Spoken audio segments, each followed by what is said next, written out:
Welcome to the Thundercloud Sage and anyone else who might be watching. It was a pretty sad day today for two reasons. First and foremost, well, three reasons. First and foremost, I had to wake up extremely early. And we did our stream at Indie Game Cloud, and it was not a good day at the office for myself, Nathan, and Katrina. We did terrible at Valheim. We set ourselves back potentially a couple weeks there. So look for us to play a new game starting next week. We might give Valheim a bit of a breather there. So Sage, if you have any suggestions about what we should play, drop a fucking message in the goddamn comment section. Second of all, my favorite quarterback and Sage's fantasy quarterback, Joe Burrow, potentially going to miss 3 months with a toe injury. Now, I'm just wondering to myself, why can't Joe Burrow be a bit more like Ronnie Lott, and instead of having, a surgery to correct the procedure, why doesn't he just amputate that toe much like Ronnie Lott did his finger, his pinky, just so he can avoid, missing time? I think he needs to be a bit more like Ronnie Lott, if I'm going to be honest with you. That's all I got to say there. But that's a big blow. It's a big blow, honestly, losing Joe Burrow with a. I don't even know if they're a mediocre defense. I don't think they're a very good defense at all there in Seattle. Jamar Stewart and Trey Hendrickson are going to step up, and damn, that's fucking rough. Sage said I drafted Joe Burrow so you couldn't get him. Never doing that again. It's like the one year they start off 2-0, and then look what the fuck happens. They lose Joe Burrow. It looked like Jacksonville was actually going to go up and be a 2-0 team. I mean, what's his name? Browning, who came in, and he threw what? 3 interceptions? I think he had 3 touchdowns as well. They pulled it off late for a 31-27 win over Jacksonville there. But I know from what I heard, Travis Etienne looked phenomenal. I did not watch that game, but good on the Bengals for winning. But if you got to lose Joe Burrow for potentially what, 9 to 12 games, that's or 9 or 10 games, whatever it works out to be. I know they probably have a bye in there, right? So that's going to be tough sledding for them. Now the LA Rams kind of did what we expect. So Cincinnati did what I expected. They did pull off the win regardless. I did expect the Rams to beat Tennessee. I saw one highlight though from Cam Ward. I believe he kind of moved to his right, threw across his body into the end zone. That's the only play I saw him make today. But I gotta say, that was a phenomenal play there that not many quarterbacks can make. Sage, you would know better than me as to how Cam Ward played, but that play alone was pretty damn impressive. It looks like you might have a guy with some talent out there in Tennessee. You know, Sage says he's giving his championship trophy back to the league. It was a good run. Look for Sage to play around in the waiver wire. Maybe you'll pick up Dak Prescott to carry the load. I don't know what you're going to do at quarterback. I don't know if you have a backup or not. Sage says that Cam Ward had a good game yet again. The O-line was not good, and some bad play calling as well.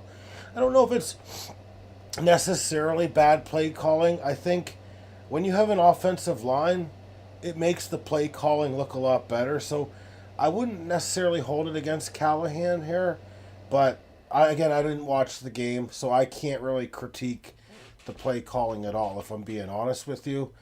I'll trust your judgment, but I know without an O-line, it makes it extremely hard to scheme up, certain types of plays. You know what I mean? But I'm not going to argue. I'm going to take your word for it as the official beat writer for the Tennessee Titans for the Thunder Cloud.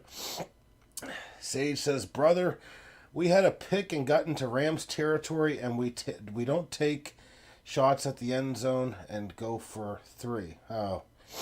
Yeah, you can't be too conservative. I think this year, just let him air it out a little bit. Let him air it out. There's no expectation, so that's a good time to be a bit more aggressive, in my opinion. Don't be super conservative with it. And it was at the end of the second as well. So, I mean, that could definitely change the game for sure. I do see what you're saying there. No real surprises here. Baltimore was great yet again on offense, scoring 40 points or more for the second time in a row to start the year. They beat Cleveland 41-17. Again, Buffalo, the team that came back and beat Baltimore last week, 30-10 against the Jets. I do believe Justin Fields is in the concussion protocol, and he left the game. Regardless, it wouldn't have probably mattered in my opinion.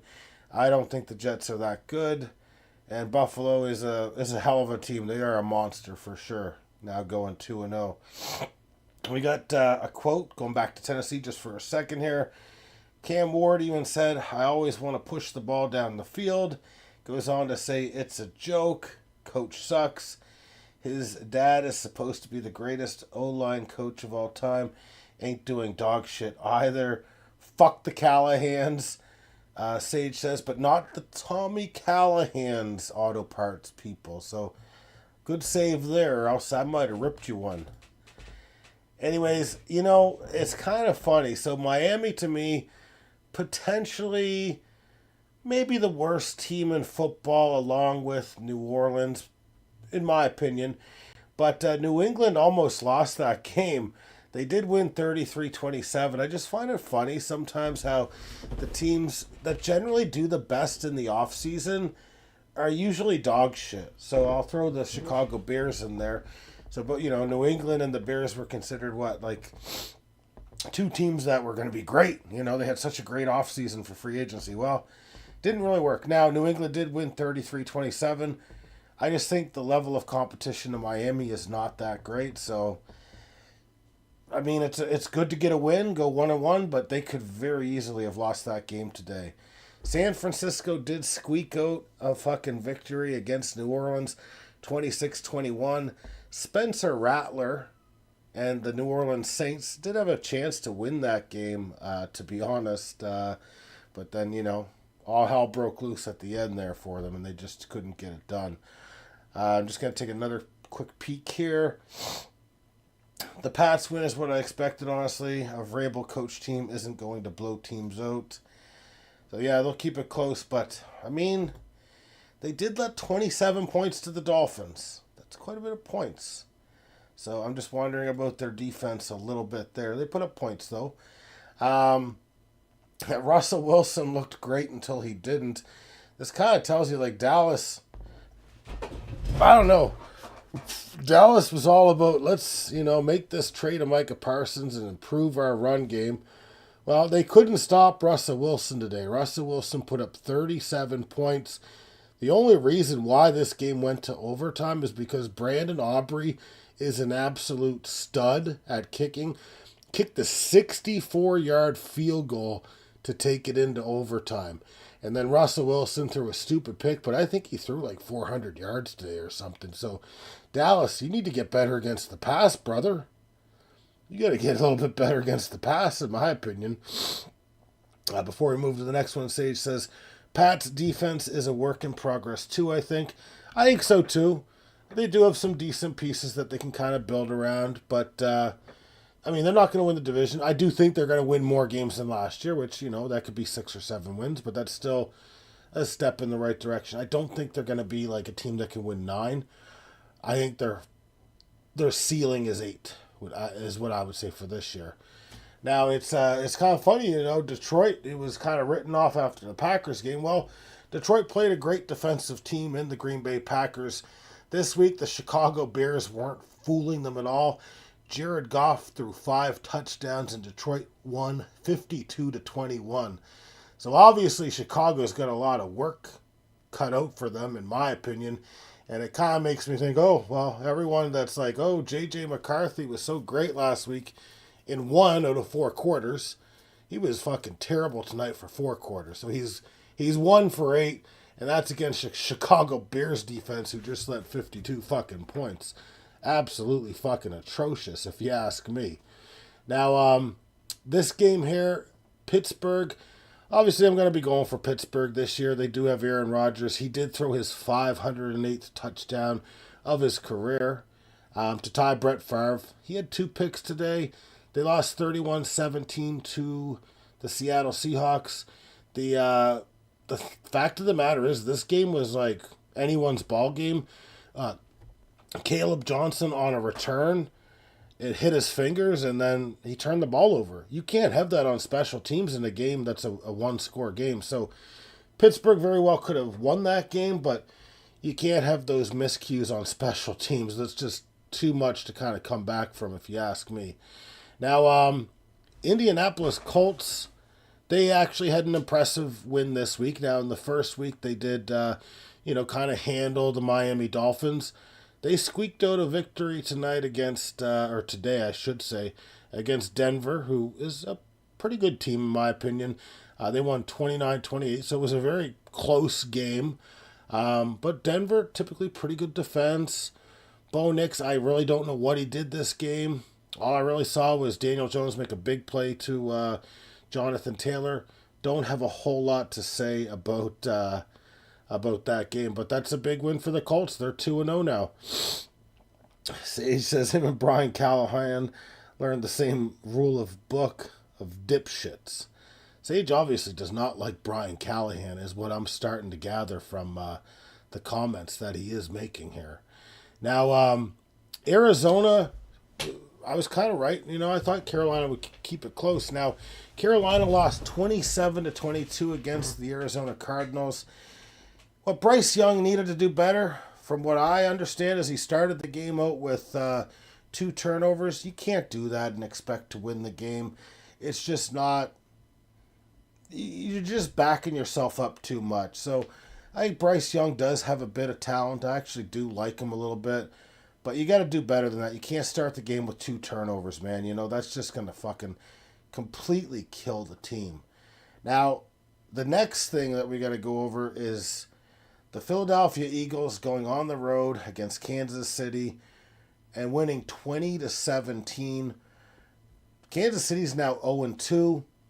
I don't think that the Eagles are the team they were last year. But they did sign Zadarius Smith, who I think, was a good signing. He's kind of a character problem, much like a lot of the Eagles players. But he did have a half sack, I believe, in this game. And I think he's going to help them on the edge because they do need a bit of help on the edge. So good on them for winning. A.J. Brown made a fucking phenomenal catch today. Was a terrible pass by Jalen Hurts that probably would have been picked off if it was not for fucking A.J. Brown sticking his fucking right hand in the air and bringing that son of a bitch down on an overthrow. That easily should have been a pick. What a play by A.J. Brown. In terms of Kansas City, just based on what I'm seeing, Patrick Mahomes was pretty good scrambling tonight. I don't think they have any rhythm on offense. They can't run the ball. They can't pass the ball. They're anemic on offense, and this is pretty concerning, if you ask me. Patrick Mahomes lost his 3rd game in a row for the first time in his career. That's counting the Super Bowl loss, of course. I just don't think that Patrick Mahomes is as good as what people say. He had a pick that was, I think, either on Jonah Gray or Travis Kelce. I can't tell. They're both white tight ends, right? So it's kind of hard sometimes to tell who is who. But they did fuck up. That did cost them a pick. I just don't think that Kansas City... I think their defense played great. And I think their defense wasn't great in week 1. But they were great against Philly this week. One thing I do want to say about Philly is, okay, the one tush-push that they scored on today, I feel like the first call on 3rd down was a touchdown. So I'm going to say that. But what I'm not liking about this play was the 2 tush pushes after. So on the tush push that was 4th down, granted, the first one should have been a touchdown, okay? The first one should have been a touchdown. I'll agree with you there. But on the one that was on 4th down to score, 2 guys jumped off, false start. 2 guys jumped early. So you can't miss that call. That's going to be called 110% of the time. And then on the next tush push for a 1st down, I think in the next quarter or later in the game, 1 guy jumped off. So, this tush push, you can't let the offense start early for the offensive line. It's too much leverage. It's just way too much. They got to fix that up. But that's on the umps. if they're going to keep the tush push in the game, they got to make them calls. I think this is why we might potentially see the tush push get banned in the offseason. Just my prediction. I do think you'll see that kind of get squashed in the offseason. Now, Atlanta won on the road against Minnesota tonight, 22-6. It felt like this should have been a lot higher of a scoring game. I know Drake London had a fumble early in the game to Eric Wilson, who had a big play last week, former Packer, in his second stint with the Vikings. Good play by him, punched the ball out, all that stuff. But it just, they were settling for field goals over and over and over again. It just felt like this could have been a real big blowout. But I don't feel like Atlanta and Michael Penix are really doing good in the red zone. So in the short yardage situations. Now, granted, Minnesota does have a very good defense, but I do want to spotlight Atlanta's defense tonight. They had 6 sacks on J.J. McCarthy. There are 2 rookies there, Jalen Walker and James Pierce. Each had a sack. It looks like for once they're starting to, build their defensive line the way they should have, because they should have been the ones drafting Jalen Carter a few years ago there, but they weren't looking at that for whatever reason. I like what Atlanta's doing. I think Bijan Robinson is an absolute stud. He has 20 games since 2023 with 100 scrimmage yards. That's more than Saquon Barkley and Derrick Henry, who both are at 18. So that's pretty damn good company to have, if you ask me. So I think Bijan Robinson is a stud. He can run the ball. He can accelerate. He can decelerate. Good. Changes the pace very well. He can catch the ball. I think he's a hell of a running back. I kind of wish I would have got him in the first round, but wasn't meant to be. For the rest of week 2, we got Tampa Bay on the road against Houston. I really like Tampa Bay, honestly. I think Tampa Bay is a better team than... I think they're going to win against Houston. They'll definitely cover the spread if Houston's favored. I like Tampa on the road. And Sage says, Bijan proving me wrong of not deserving of the top 3. Yeah, so far he is. I get why you would think that, though. I don't think it was necessarily like a dumb mistake or anything like that to think that. It seemed pretty legit to me. Then we also have the LA Chargers, San Diego Chargers, going on the road against the Vegas Raiders. I think the Raiders are going to be pretty good this year, to be honest. I think the Chargers will pull this one off. So it's good that we've got 2 good games tomorrow, in my opinion. And I can't wait to see how the rest of the week kind of plays out there, if you ask me. Sage says that the Falcons were a pretty big question mark all around. I feel like the Falcons they're fixing their D-line. They've got Bijan Robinson. They got that Kyle Pitts. They got Drake London. They got Darnell Mooney. They do have some options on offense. I think Michael Penix is a pretty good quarterback. It's only his 5th career start, and I think they're in good hands. It's just weird watching Kirk Cousins on the sidelines, in my opinion. Yeah, I know Pitts isn't what he was when he went for like 1,000 yards in his first year. I still think he can be serviceable, though. I think he can be serviceable, you know what I mean? So I'm not writing him off. I think he's a good, probably not a great tight end, but I think they got some guys, man. I think they're going to be a pretty good team this year. And they're not in the strongest division. I mean, the team they got to basically focus on is Tampa. That team ruined him somehow.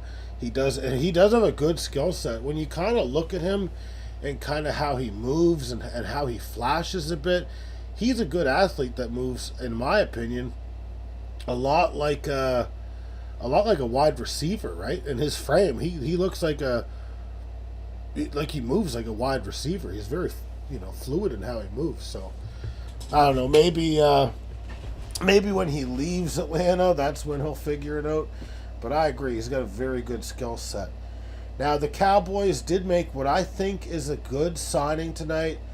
They did sign Jadeveon Clowney probably to a 1-year incentive-laden deal. I think that Jadeveon Clowney is going to get pressure, and potentially, he might not get 10 sacks like he did 2 years ago or whatever, but he could be good for 6 or 7 sacks and disrupt the play. He's going to get some good pressures for the Cowboys. So I like that move for the Cowboys. I know a lot of people are always looking to rip Jerry Jones and the Cowboys, but I think that's a smart move. It's not going to replace Micah Parsons, absolutely not, but I think that's a great signing for them, honestly. Sage says top 3 was a bit of a reach, though, in my opinion. Tight ends are a huge risk. Tight ends are a huge risk, and tight ends typically take a long time to develop as well. So using a first-round pick on a tight end, Brock Bowers was the only one that I was ever like, for some reason, this guy seems like he's 110% legit. You know what I mean? Like, that's the only one that I've ever seen in the first round that I was like, yeah, he seems... Everyone, it was consensus, you know what I mean? Whereas a lot of tight ends, it's like, man, you can find a good tight end, like, say, Tucker Kraft in, the 3rd or the 4th round. You don't need to spend high draft capital on a tight end. And if I want a tight end, I want a guy that can fucking block, too, you know what I mean? Fucking, what was his name? Michael Mayer went second, a couple years ago, and he's on Oakland there. And he hasn't exactly panned. He's solid, though, but... we took, the Packers took Luke Musgrave, who, boom or bust type of guy. He hasn't exactly panned, a lot of those guys. Dalton Kincaid was a guy I wanted, but to take him in the first round, I'm not sure if he's worth the first, because he's a receiving tight end. I'm not really sure how good Dalton Kincaid blocks, though. You know what I mean? Sage says, especially who went right after in the, when Pitts was drafted. Bowers was a good take, though, at 12. Yeah, at 12. At 12, the Colts getting Tyler Warren this year. Good pick. I'm not sure why the Bears didn't take Tyler Warren, though, instead of Loveland. I feel like Tyler Warren was kind of that poor man's Brock Bowers. And he should not have fell to the Colts, in my opinion. Oh, Jamar Chase was the guy there? Yeah, that's a bit of a... That one will sting the nostrils in a bad way for a few years, you know what I mean? That's definitely not ideal for sure. Let's take a quick look before we get to the fantasy sports at the Toronto Blue Jays and what they were able to do today. So I believe the Yankees lost 6-4. That was the last time I had checked the score. And today's a big win for the Jays. It was kind of close early on, but in the 7th inning we put up 6 runs. We ended up winning the game 11-2. Shane Bieber looked really good. So Shane Bieber, 5 strikeouts, only allowed 4 hits and a walk in 6 innings pitched with 1 earned run. He's at 3.72. He's looking like he's going to be really good down the stretch. Louis Varland came in. Didn't have a great inning. Inning in relief. He led an earned run. That shit happens. Ryan Baraki, I don't think he looked super good. He did let 2 hits and a walk, but that's in 2 innings. Didn't allow a run, so he got the job done. He allowed us to rest our bullpen a little bit, which is absolutely huge, you know what I mean? In looking at offensively, like George Springer's just continuing to be like a fucking offensive dynamo, man. Like he was 3 for 5 today. He hit his 29th home run of the year. 2 RBIs, 2 runs scored.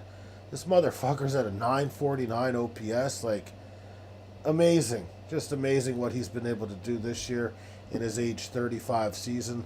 It's amazing to do that if you're fucking 25, 26, 27, let alone 35 years old. So, love George Springer as a player. Love what he brings in terms of his personality.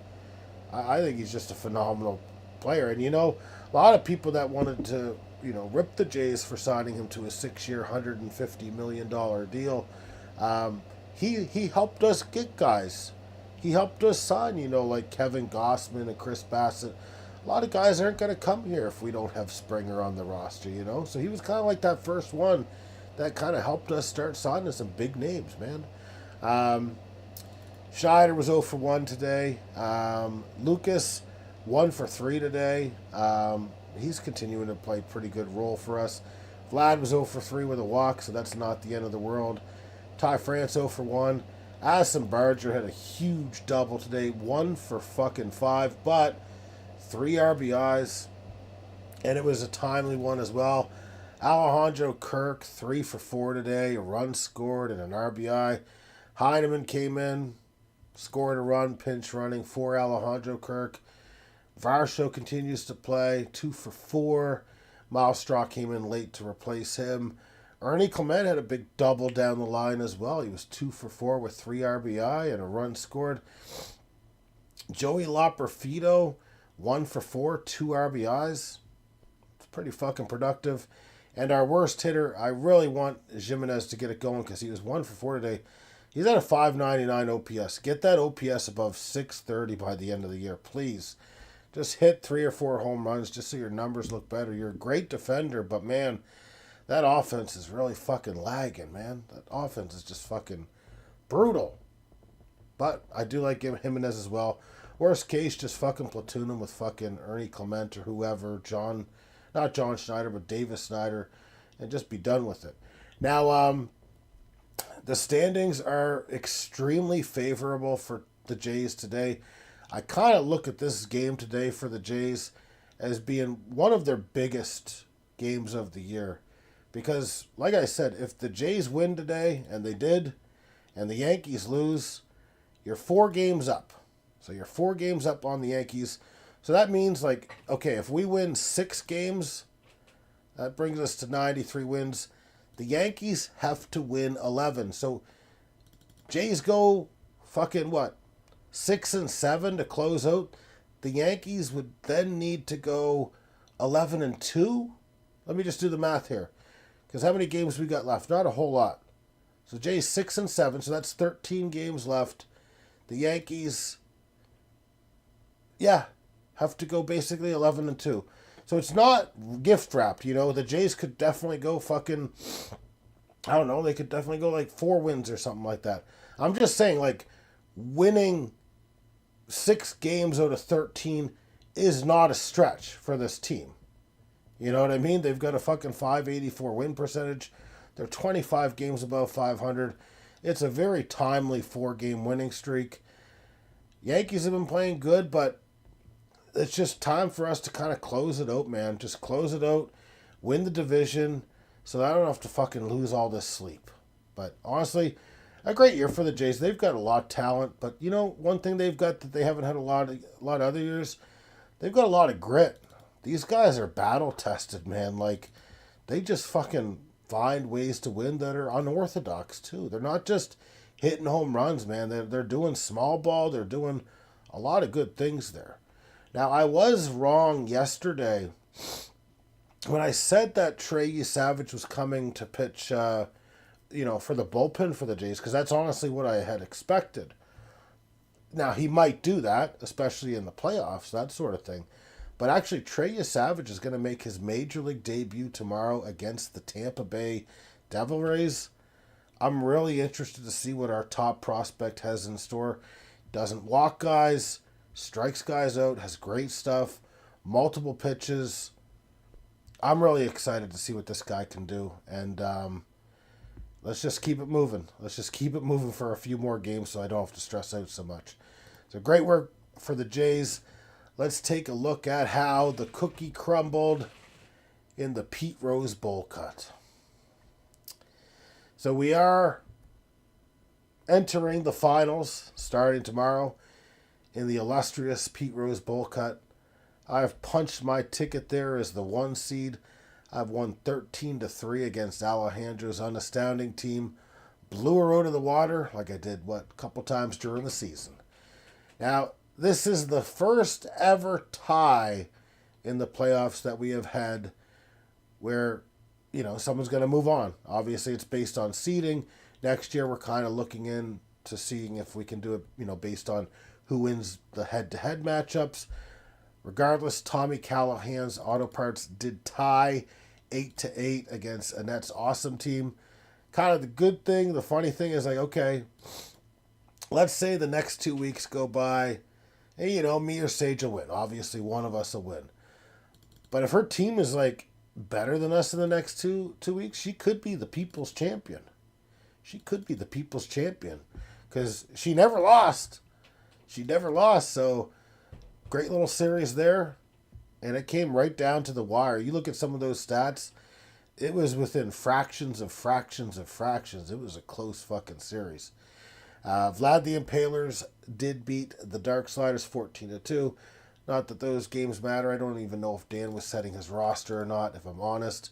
Orange Juicy Fruit was consistent, winning 13-3, proving he is better than Graham's ungrateful team. So we'll keep you guys posted on how the finals all play out. It was a good year. 7 out of the 8 owners were active. So I'm happy with where Pete Rose Bowl Cut is as a league and as a federation of dominance. Sage says it's a sweet, sweet victory. Well, you tied. You tied, Sage. You didn't win. All right, let's take a look at OJ's juicery here. It's not looking good for fourth quarter. Stevens stuck 284 to 188.5. Projected to lose by 40 fucking points. It's not looking really good here. It looks like Tommy Callahan's auto parts could lose to TD's in your face. He's currently up 303 to 296, but the projections are saying 329 to 315.5. So that's interesting.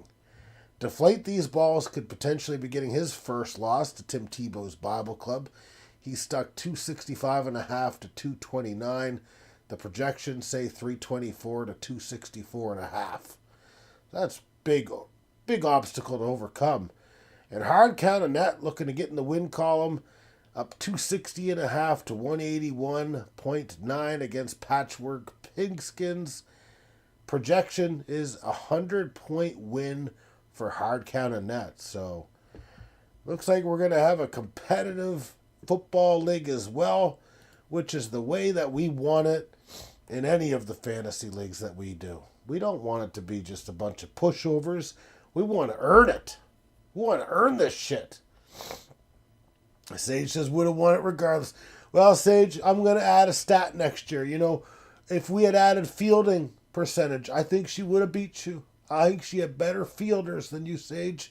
And I think that's what we're going to do next year. We're going to add fielding percentage. How's that sound?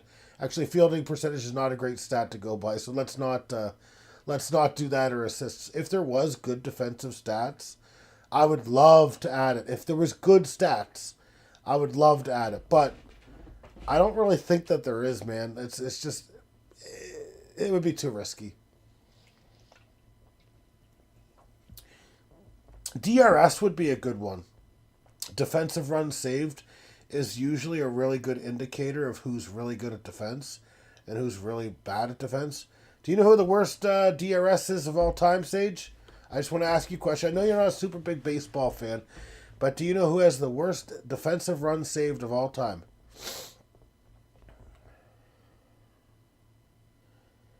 I'll give you a minute. I'll give you a minute to answer. How does that sound, man? It's not Lyle Overbay. He was actually pretty good at first. It's actually Derek Jeter who won 5 Gold Gloves. I swear to God. You can Google it. Worst DRS of all time is Derek Jeter. He's got 5 Gold Gloves. That's just because he played in New York and they overhyped the shit out of a lot of fucking people that are not worthy, one way or the other. Kind of crazy, man. You win 5 Gold Gloves and you're the worst defender in terms of defensive runs saved. How does that make sense, man? Make it make sense, because I can't. Craziness, man. All right. Let's, I think we'll leave it at that. If you haven't already, hit that fucking like button. Subscribe. Sage, I want you to subscribe 5 times. One for every one of fucking Derek Jeter's fucking Gold Gloves that he didn't deserve, okay? All right, we'll be back at it tomorrow. Good day. Good day. I'm fucking tired, though, having getting up so early. I'm fucking exhausted. I'm so damn glad that this stream is over. Now I can just fucking relax and fall the fuck to sleep. Hopefully the crazy dream I was having this morning will continue. Hopefully, anyway. All right, let's put a stamp in this bitch like I'm going to put gold stamps on my Jokers and Balatro. Have a good night, guys. We'll be back at it tomorrow.